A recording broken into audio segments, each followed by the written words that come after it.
Hutan belantara lereng Pegunungan Wilis di Kecamatan Sawahan, Kabupaten Nganjuk menjadi saksi bisu perjuangan Menteri Supeno dan rombongannya setelah Yogyakarta dikuasai Belanda pada agresi militer 19 Desember 1948.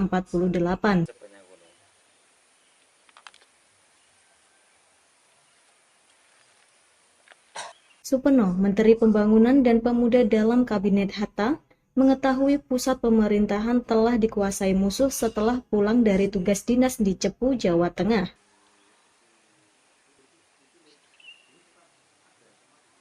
Merasa ada yang tidak beres di Prambanan, Supeno dan rombongannya memutuskan putar balik menuju Tawangmangu untuk koordinasi dengan pejabat lainnya yang lolos dari sergapan Belanda.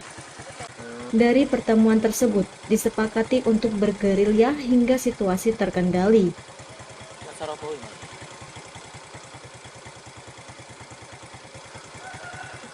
Supeno diarahkan ke timur menuju lereng Pegunungan Wilis untuk menemui Jenderal Sudirman. Setelah hampir 3 pekan bergerilya dari kampung ke kampung dan dari hutan ke hutan, rombongan Supeno tiba di Desa Wayang, Ponorogo, dan bertemu dengan Ajudan Jenderal Sudirman, Kapten Suparjo Rustam.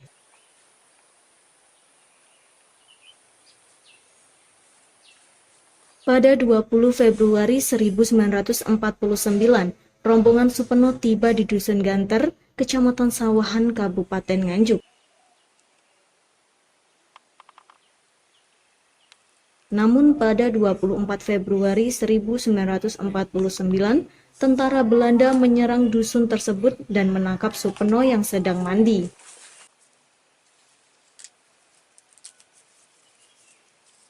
Setelah interogasi singkat, tentara Belanda menembak mati Supeno dan 6 orang rombongannya, termasuk ajudannya Mayor Samudro.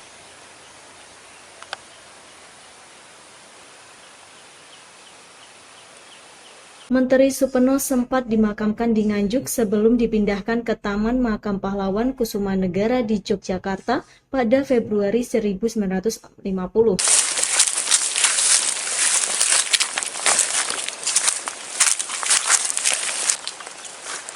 Meskipun Dusun Ganter kini telah tiada, petilasan makam Supeno beserta rombongannya masih ada hingga sekarang. Terletak di tengah hutan termasuk RPH Maputo, Petak 29G, KPH Kediri, BKPH Pace, sebelum arah jalan menuju wisata air terjun Singokromo, Desa Ngliman, Kecamatan Sawahan, Nganjuk. Ketika agresi militer kedua, Belanda memang menguasai di wilayah Jawa Tengah, khususnya di wilayah Jogja.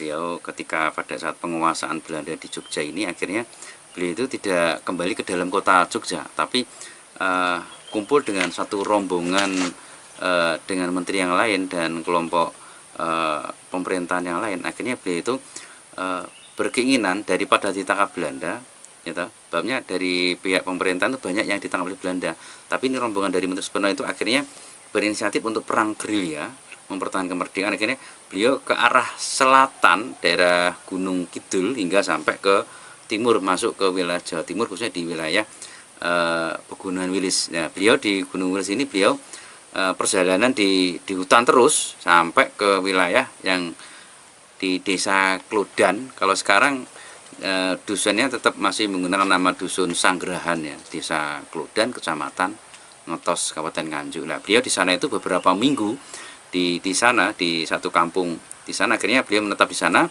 sambil berjuang mengatur strategi peperangan. Beliau juga sempat ajudannya itu sempat ketemu dengan rombongan Panglima Sudirman di wilayah Bajul sana untuk untuk koordinasi dengan perjuangan itu. Akhirnya beliau sempat beberapa minggu di sana dan mendengar kalau satu rombongan dari Belanda ini mengejar. Akhirnya beliau pindah geser ke arah barat di daerah mana itu Salam Judeg. Nah, di sana beliau sempat dikejar juga, tapi beliau masih di belakang rombongan Panglima Jenderal Sudirman. Nah, ketika beliau sampai daerah Salam Judeg, daerah sana, akhirnya juga dikejar terus sampai ke wilayah Desa Ngliman, khususnya di